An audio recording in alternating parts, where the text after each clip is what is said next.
नमस्कार, स्वागत है आपका ओडीएम न्यूज़ रूम में। सिविल सर्विसेज व प्रतियोगी परीक्षाओं की तैयारी के लिए ओडीएम महाविद्यालय के नॉलेज पार्टनर के तौर पर काम करेगा JTC Kota. ODM Jawahar Nagar building में शुरू होगा जेटीसी हिसार। कुरुक्षेत्र विश्वविद्यालय में नई शिक्षा नीति का ट्रायल 3 की बजाय 7 साल में पूरा कर सकेंगे ग्रेजुएशन, जिसमें अभी अपने संकाय के ही विषय चुनने की आज़ादी। गूगल ने सरकारों को अपना अर्थ इंजन इस्तेमाल की मंजूरी दी, जो कि दुनिया का सबसे बड़ा अर्थ ऑब्जर्वेशन है। चौधरी चरण सिंह हरियाणा कृषि विश्वविद्यालय हिसार व गुरु जम्बेश्वर विज्ञान एवं प्रौद्योगिकी विश्वविद्यालय हिसार एक दूसरे का शिक्षा और अनुसंधान के क्षेत्र में करेंगे सहयोग।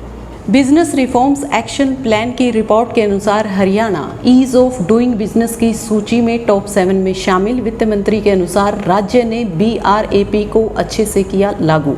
किशोर वैज्ञानिक प्रोत्साहन योजना के तहत अब 9वीं क्लास से ही सरकारी स्कूल में पढ़ने वाले विद्यार्थियों को प्रतियोगी परीक्षाओं की तैयारी करवाई जाएगी। आज आपदा को अवसर में बदलना न केवल समय की मांग है बल्कि ज़रूरत भी है। इसी बात को ध्यान में रखते हुए प्रदेश सरकार ने नहर के किनारों पर सोलर प्लांट लगाकर बिजली उत्पादन करने का निर्णय लिया है।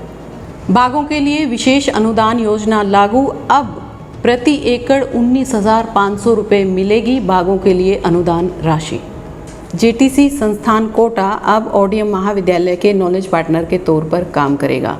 जेटीसी जवाहर नगर स्थित ओडीएम बिल्डिंग में सिविल सर्विसेज व अन्य प्रतियोगी परीक्षाओं जैसे कि CET, बैंकिंग, रेलवे इत्यादि की तैयारी के लिए एक नया संस्थान शुरू करने जा रहा है। इस संस्थान की शुरुआत होने से विद्यार्थी न केवल सिविल सर्विसेज के लिए अच्छा मार्गदर्शन पा सकते हैं, बल्कि महाविद्यालय में पढ़ने वाले विद्यार्थी ग्रेजुएशन के साथ साथ उनके उज्जवल भविष्य के लिए क्या क्या अवसर उपलब्ध है, इस सब की जानकारी भी ले सकते हैं। ग्रेजुएशन करते करते यदि विद्यार्थी प्रतियोगी परीक्षाओं की तैयारी करते हैं तो उन्हें अपनी क्षमताओं का पता लगता है और क्या क्या उनके लिए भविष्य में अवसर उपलब्ध हो सकते हैं और किन किन अवसरों का वो लाभ उठा सकते हैं। ये सब जानकारी जेटीसी संस्थान के शुरू होने से विद्यार्थियों तक पहुंचेगी। इस अवसर पर महाविद्यालय के निदेशक डॉक्टर अजीत सिंह ने कहा कि जेटीसी हिसार की शुरुआत से हिसार व आसपास के क्षेत्र में रहने वाले विद्यार्थियों को सिविल सर्विसेज की तैयारी के लिए बाहर जाने की आवश्यकता नहीं है। हिसार में ही यह सुविधा उनको उपलब्ध होगी। इस संस्थान में ओडीएम महाविद्यालय के छात्रों के साथ साथ शहर में अन्य महाविद्यालय के विद्यार्थी भी इस अपॉर्चुनिटी का लाभ उठा सकते हैं। 11 जुलाई से पहले बैच की शुरुआत होने जा रही है। जो भी विद्यार्थी इच्छुक हैं सिविल सर्विसेज या अन्य प्रतियोगी परीक्षाओं की तैयारी के लिए, वो ओडीएम जवाहर नगर स्थित संस्थान में अपना रजिस्ट्रेशन करवा सकते हैं। बागवानी के क्षेत्र को बढ़ावा देने के लिए बागों के लिए नई अनुदान योजना शुरू की गई है। इस योजना का मुख्य उद्देश्य प्रदेश में धान के क्षेत्रफल की बजाय फलों का क्षेत्रफल बढ़ाना है। नई अनुदान योजना के अनुसार प्रति एकड़ अनुदान की राशि 7200 रुपये से बढ़ाकर 19,500 रुपये प्रति एकड़ कर दी गई है।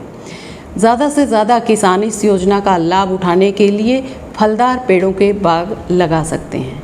इस योजना का लाभ उठाने के लिए किसान का मेरी फसल मेरा ब्यौरा पोर्टल पर रजिस्ट्रेशन होना बहुत ज़रूरी है।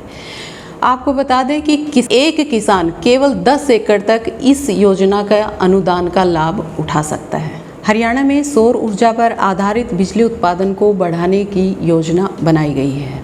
बिजली विभाग के अनुसार नहर के किनारों पर सोलर प्लांट लगाए जाएंगे, जिससे कि बिजली का उत्पादन होगा। उन्हीं नहरों पर सोलर प्लांट लगाए जाएंगे जिनकी लंबाई ज़्यादा है।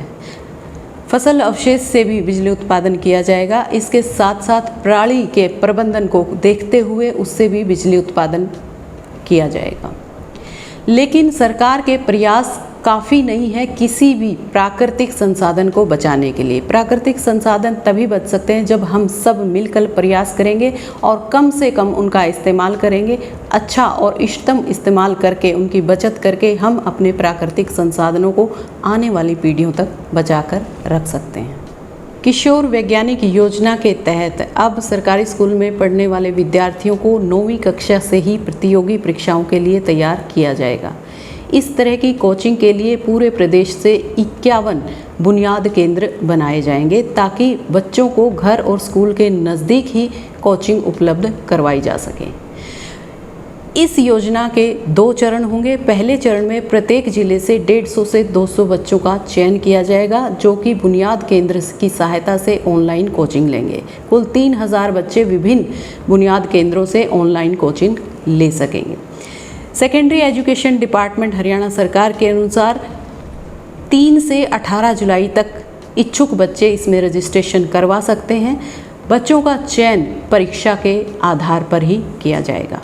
बदलाव प्रकृति का नियम है और यदि हम इस नियम को अपने जीवन में शामिल करते हैं तो हमारी सफलता निश्चित है। किशोरावस्था में युवा पीढ़ी को अपनी ज़िंदगी, अपने करियर से संबंधित निर्णय लेने की समझ आती है। अपने जीवन को अलग तरीके से देखने का नज़रिया उनका पनपता है। इसी नज़रिए को सही दिशा में ले जाने के लिए ज़रूरत है सही समय पर सही मार्गदर्शन की। यह एक ऐसी उम्र होती है, ऐसा पड़ाव है उम्र का जिसमें आपको अच्छा दिखना, अच्छा लगना, अच्छा पहनना, अच्छा खाना अच्छा लगता है। यदि आपसे अच्छा कोई दिख रहा है, आपसे अच्छा कोई खा रहा है तो आपके अंदर ईर्ष्या की भावना पनपने लगती है। लेकिन इन सब बातों से दूर ज़्यादा ज़रूरी है व्यक्तित्व का विकास करना, अपने व्यक्तित्व को मजबूत बनाना, निर्णय लेने की सही शक्ति को मजबूत करना। इसके लिए यदि अभिभावक और अध्यापक मिलकर अच्छा सही समय पर सही मार्गदर्शन करेंगे तो निश्चित तौर पर युवा पीढ़ी अपने आने वाले करियर की चुनौतियों का सामना करने में सक्षम बनेगी। नैतिकता ही एक ऐसा आधार है, आज के समय में हमारी संस्कृति है, हमारा धरोहर है, जिसको अपनाते हुए हम अपने बच्चों में और आने वाली पीढ़ियों में अच्छे व्यक्तित्व का, अच्छे संस्कारों का विकास कर सकते हैं। तभी वो अपने जीवन में आसानी से कामयाबी हासिल कर सकते हैं। ODM न्यूज़ में आज के लिए इतना ही। नई खबरों के साथ फिर आपसे मुलाकात होगी। तब तक के लिए नमस्कार।